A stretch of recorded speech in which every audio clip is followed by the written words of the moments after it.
Hey guys, Jack here. Thanks for watching our Get Gallivanting, and this is not a video I planned on making, and it has to do with the assassination of Charlie Kirk. I travel the world. I've been on the road more or less non-stop for over 2 years. I've had a couple of trips home for 2 months, month and a half, in between taking off or heading to Mexico to write my first book or whatever it is, or for the holidays. But I haven't really been in the U.S., but I've been watching its politics from afar, and in today's interconnected world, you can't escape it, and if you don't want to, you don't have to. Even though I have said many times, and if you read the book, I said I've tried to stay out of that political world. Unfortunately, I was drugged back in kind of against my will on October 7th, but that's a different story. Part of watching our politics from afar and experiencing our politics in foreign countries has been me explaining to other people what's going on in our country. And my point of view when talking to people of the same or of different ideology from me, and I make no bones about it, I am a center-right conservative. If you watch my channels, or if you see my Camino Thoughts series, or if you check out the blog or read the book, you know that. But despite that, I try to explain kind of the left, right, center of an issue before I give my personal opinion, because that's what we need more of in this country and in the world, is to discuss not just the way I view things, but understand the way the people that don't think the same as us view things. And that is something that Charlie Kirk actively tried to do with his engagement on college campuses, with his engagement with the youth, with his engagement with the left side of our political spectrum. And he was assaulted multiple times. He was cussed and swore at and shouted down in the same way that Ben Shapiro and Steven Crowder and Matt Walsh and Michael Knowles and a whole host of others have been. And now, sadly, Charlie Kirk is dead. We don't know at the time of this recording the motivation for the individual that pulled the trigger in Utah, and in fact we only think we know who it was. It's not yet confirmed that the individual they arrested is the individual that pulled the trigger, although it does look that way. What I do know is that in our country, in the United States, our political situation, environment is red hot, and it is out of control just how vile it has gotten, to the point where it's costing people their life. It is hard to imagine for me a situation that Charlie Kirk was killed for any other reason than his political beliefs. Maybe his religious beliefs, but I don't really see that. We don't really have assassination of Christian thought leaders in the United States. But we do have the assassination or attempted assassination of political leaders. Unfortunately, that's mostly on the right. And look, I'm not blaming the left in its entirety for what happened, but I am saying that we call people Nazis and racist and bigots with no evidence whatsoever. And I have to remind people in the United States that do that in places like Germany, you can actually be arrested for that rhetoric, which is ironic in and of itself. But you can be arrested in Germany because it minimizes what the actual Nazis did and what the Holocaust actually was. And you can't sit there and call people Nazis over and over again and expect the mainstream even not to believe it. And over the last 24 hours since Charlie Kirk has died, as of this recording, CBS asked if it was time for conservatives to change their views in light of this assassination. An MSNBC commentator said that Charlie should have expected to be shot for his beliefs. One particular popular mainstream Democrat said that it's Republicans' fault that Charlie Kirk was assassinated because they vote against reform on gun control issues. CNN reported that the alleged engravings on the bullets were, quote, cultural phrases. Blue Sky and Threads are alight with people celebrating the death of one of the most influential conservative commentators of modern times. And friends that I know that I have, that I probably don't consider friends anymore, have said, oh, well, he was just so racist, hateful, and misogynistic that he deserved this. Or, while I mourn his death, this is what he gets for being such a racist, bigoted, homophobic, misogynistic, transphobic, blah, blah, blah. And that's wrong. And, you don't hear that same rhetoric coming from the other side of the aisle as the mainstream in response to deaths or attacks on the left side of the spectrum. Yeah, they happen, right? And they are swiftly condemned, but they're one-offs. They're not the mainstream news networks. They're not politicians, or if they are, they're not mainstream politicians. And it's crazy. And I have to admit that when I travel the world and I talk to people on the left side of the spectrum, they used to want to hear my side of the story and my view on things. After I again explain left, right, center of it all, they used to want to understand my viewpoint. But since Trump was elected, that stopped. I mentioned in one of my Camino thoughts, or if it hasn't come out as this recording, it will, that I lost a friend that I've had over a year simply because I didn't want to argue a point with him over Instagram while I was walking the Camino. And he said, you know what, you're just a rabid Trump supporter, which I'm not. Best of luck with your travels, and blocked me on everything. I've been called a dumb redneck by German women who don't want to hear my perspective on things. I have been called a lot of other names simply for expressing my view, and I wish it wasn't the case, but it's happened, and it happens a lot. Charlie Kirk's death is not a one-off. It was what legal people call the logical extreme of the change in our political climate. And it's unfortunate that that's the case. And I have to admit, it has profoundly impacted me in ways I didn't admit. In fact, right now I'm sitting at the San Lorenzo Monastery in El Escorial outside of Madrid, and I spent a lot of time just sitting in the basilica thinking about what has happened and what it means for our country. Just in silence, lost in my own thoughts. And I'm not one to just sit and contemplate in churches like that. But I don't know what else to do. I didn't know what else to do because I, like so many people, feel like the assassination of Charlie Kirk is not just the death of one man, but an assault on what he believed, that a set of beliefs that until 10 years ago were pretty mainstream and normal, but today is considered hateful and bigoted by people who claim to be tolerant. And a friend of mine put it this way. He said, I didn't understand why this hurt me so much, but then I realized that he believed the same as I believe. He has kids the same age that I have kids. Even though he's a few years younger than my friend. And this assassination and trying to silence him is silencing me.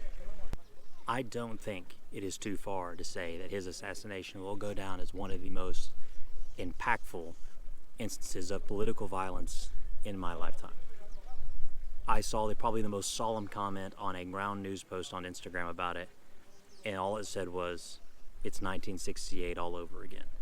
And in 1968, there were several high-profile assassinations, MLK Jr. and JFK's brother being the two that most people think about, right? And JFK was long gone, and his brother, RFK, the son of the current HHS Secretary, RFK Jr., was set, most people thought, to be the Democratic nominee, if not next president of the United States. And he didn't get the opportunity because he was shot and killed. And a lot of people think Charlie Kirk had the opportunity. Ben Shapiro said to be the chair of the RNC. But several of my friends said they saw him as a potential future president. And now he won't be. I heard it said that Trump is awarding the Presidential Medal of Freedom, and that was an award Charlie absolutely deserved, not for his political beliefs, but for what he did trying to further the conversation and bridging the gap between left and right, because in his own words, when people stop talking, that's when violence occurs. And he did more for our country in that regard than any politician, than any leader, than any lawmaker, than any teacher in our country. And for that crime, he is now gone. And he's being awarded the Presidential Medal of Freedom for that. And someone, I forget who it was, said he absolutely deserved that medal in 30 or 40 years. He shouldn't be getting it now, because he should just be starting now. And that is perfectly true, and it hurts, because again, it looks like that bullet, it didn't just take out Charlie and his next 10, 20, 30, 40 years of activism and support for things that I believe in. It feels like it was a bullet into the heart of the things that people like me believe in. And it's sad for me to see. And I'm not going to lie, it legitimately hurts. But going forward, we have a lot of choices to make. A lot of choices to make. And I'm not talking about who we pick as our nominees. I'm not talking about what our policy perspective should be on controversial things that shouldn't be controversial, that weren't 10 or 20 years ago, but are now. What our policy positions should be. I mean choices to make in who we are as a country and as a people. Are we a people who call each other Nazis and racists and bigots simply because they disagree with us? Are we a people that celebrate the assassination of someone that disagrees with us? Are we a people that say, because you believe in traditional Christian values, that you are lesser and not deserving of our time, input, having a say, or even life? And if the answer to that last question is, yeah, we're willing to say that, then are we willing to say that about Jews and Muslims and Hindus and Buddhists and everyone else? Unfortunately, the answer is going to be one that I don't want to consider, but a lot of people are going to say, yeah, that's who we are. We are people that want to get away from all that. And anyone who holds those beliefs needs to be stomped out. And it's not the first time in history it's happened. It's not the first time in our country's history that it has happened. But it is the first time in my lifetime that it's happening. We also need to decide who is responsible for turning down the temperature of our political rhetoric. And on my personal Facebook page that I don't advertise on this channel, I reiterated what Steven Crowder said last night. And I'm not a big Steven Crowder follower. I think he's a jerk and funny, but I don't always agree with his political views. But he put it great in that it's not the victim's responsibility to turn down the political rhetoric. It's not the victim's responsibility to turn down the temperature. It's responsibility of those who have been ratcheting it up. And the people who have been ratcheting up are the ones who label the people they disagree with Nazis and fascists and bigots and insert whatever kind of phobic person you are here, or right-wing provocateur, as New York Times' headline read for Charlie Kirk's obituary. You don't have leftist commentators going out with huge security teams and wearing bulletproof vests and being shouted down and kicked out of universities and being assaulted with bike locks and having bomb threats called in on them. But you do have it on the right side of the aisle. And so who's responsible for toning down the rhetoric? I agree that it's the other side of the aisle. But it's also our responsibility on my side of the aisle, and again, I'm center right. I'm not solidly right wing. On Although give it 5 years and maybe my center-right views will be considered right-wing, just like Bill Maher says about he used to be considered a left-wing guy and now he's more center-right, not because he's changed, but because the Overton window shifted so hard to the left. But on my side of the aisle, we also have to acknowledge that we're not going to ratchet up the temperature. It's not right to call for violence. It's not right to throw the slurs back. But it also means we don't have to lay down anymore. If someone calls us a racist or a bigot or a Nazi or a fascist or whatever, just, all right, conversation's over. I'm not going to participate in your political delusion. I'm not going to participate in this conversation any longer. And I think, too, that our media needs to take responsibility for this. I mentioned a few at the beginning that we're taking advantage of this terrible situation to push their own narratives. And it's not just enough for them to recant those statements. They need to actively work to heal the divide, because Charlie was trying to build the bridge, actively trying to build the bridge. If not on policy, at least on conversation. A lot of people say, oh, he spread hateful rhetoric and everything. Okay, if you believe that, just because he's so diametrically opposed to your views, fine. But you can't say he wasn't willing to talk to you. Because he was. People like me were. Now, a day later, I don't know. I really don't know. I'm not as willing to have the conversation. I'm not going to sit here and tell you to shut up, sit down, you can't have your opinions, but I'm not inclined to listen to someone that wants to say those things about me, because, again, the logical extreme is that someone died as a result of his beliefs. And Steven Crowder also put it this way: we label people Nazis and fascists and all these terrible things that, again, in Germany you could be arrested for minimizing what the Nazis did. But then you ask those people, okay, if you had a firearm and you could go back in time and kill Hitler, would you? And if the answer is yes, and you truly believe that Charlie Kirk or Ben Shapiro or Benjamin Netanyahu or Donald Trump or any other mainstream conservative right-wing leader or thought leader or politician is, quote, literally Hitler or a Nazi, then it's not a far stretch to say, yeah, I would kill Hitler to save all those people. To think that you would do the same for those who you label modern-day Hitler and modern-day Nazis. And that's sad. And I'm going to read this quote because I don't want to get it wrong, because it's a very important quote, I think, for this conversation. And it's from a movie called The Big Short.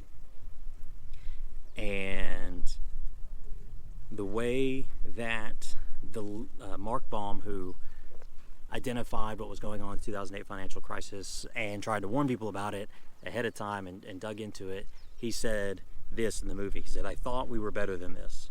I really did. And the fact that we're not doesn't make me feel all right and superior. It makes me feel sad. And that's how I feel, is sad. That we've ended up here, that the people who said they're going to kill you, they're going to do something. Charlie Kirk himself called not long before the assassination attempt on Trump that he thought that was coming. It doesn't make me feel good or superior that those words and those predictions came to light. It makes me sad. It makes me sad to realize that there are people out there in my own country that truly do hate what I believe in from a faith perspective, from a political perspective, so much that we are not worthy of life, of having an opinion, of being involved. And as I sat in the Basilica today contemplating that, it was a hard realization, and I don't know where I personally go from here. I'm not in the United States right now. Again, I watch all this from afar. And I'm not someone that wants to abandon my country simply because we have a political problem. I've never advocated for that. I never will advocate for that. Because I believe you should stick up for your country, regardless of their politics, right? It's your country. But I don't know where I fit in anymore in our country's social dynamic. And I'm not the only one. I have lots of friends. I mean, my phone was buzzing just now and I was looking at that quote. I've got like 6, I think, text threads going on right now with people all over the country talking about this and how we feel, and it's not good. We don't feel good. And these people range from military officers to PhD holding bioscientists to IT professionals to just normal people like me. And I just kind of am worried about what that means for us. Hopefully, we don't see more political violence. Hopefully, we don't see retaliation from the right, because the retaliation from the right will be far worse than anything the left could do, not as a threat, just as an acknowledgement from my prior life in the counterterrorism world. And that would be very bad. That would be a terrible thing to see, and the right won't start that fight, but they will finish it, and I'm legitimately afraid of what that would look like. As Jordan Peterson said, if strong people scare you, you should see what weak people are capable of, and that's exactly true in that situation. So anyway, that's, I guess, a rambling thought, a view, reaction, whatever you want to call it, to the assassination of one of the most influential political commentators of our time, American political commentators of our time. It's sad that his wife, his 2 children, his parents, I learned today, were all present when that happened and had to see him get shot, and to see the blood splurting from his neck. That's gonna be the last image they have of him. It's be the last image his child that's old enough to remember will have of him. And it's sad that all those people there had to see this person they looked up to so much die in that manner for the high crime of having an opinion. So it's been a few minutes since I hit in on that last recording, and a press conference has come out confirming what was written on the shooter's cartridges. Stephen Crowder broke the news from an ATF whistleblower yesterday evening, my time. That same whistleblower sent the information to other outlets who confirmed it. It was then recanted or rolled back because a senior law enforcement official urged caution. It hadn't been verified or sussed out. Now it's been announced in a press conference that it's true. I'm reading off my phone so I get it right. The first fired casing said, "Notices bulge," which is a internet memory for someone you thought was a woman, turns out to be a man. OWO, which is the sort of type code for a surprise face. What is this? That's the one that was fired at Charlie Kirk. The next one in the chamber said, "Hey fascists, catch this," with the arrow symbols that both match the input key to drop a 500 kilogram bomb in a game, as well as the Antifa 3 arrows pointing down and to the left. The second casing read, "Oh Bella Ciao, Bella Ciao, Bella Ciao, Ciao Ciao," which is an anti-fascist song sung by the Italians to resist Nazi occupation, and it's frequently sang at Antifa rallies, far-left rallies. And finally, unfired casing number 3, "If you read this, you are gay, LMAO." So it's now clear Charlie Kirk was killed for his political beliefs. Beliefs that many of my friends, I'd say most of my friends, most of those where I was born and raised, millions, tens of millions, probably, I'd venture to say over 100 million Americans, solidly more than a third of our country hold, beliefs which were not just mainstream, but normal 10 years ago. Maybe 5 years ago, but definitely 10 years ago. And that someone could be assassinated simply for expressing opinions that were considered normal in society just a decade ago, someone like me, is sad. And I didn't want to believe for many years the narrative that they just hate you for what you believe, they hate what you believe in. But the assassination of Charlie Kirk is proof that they do.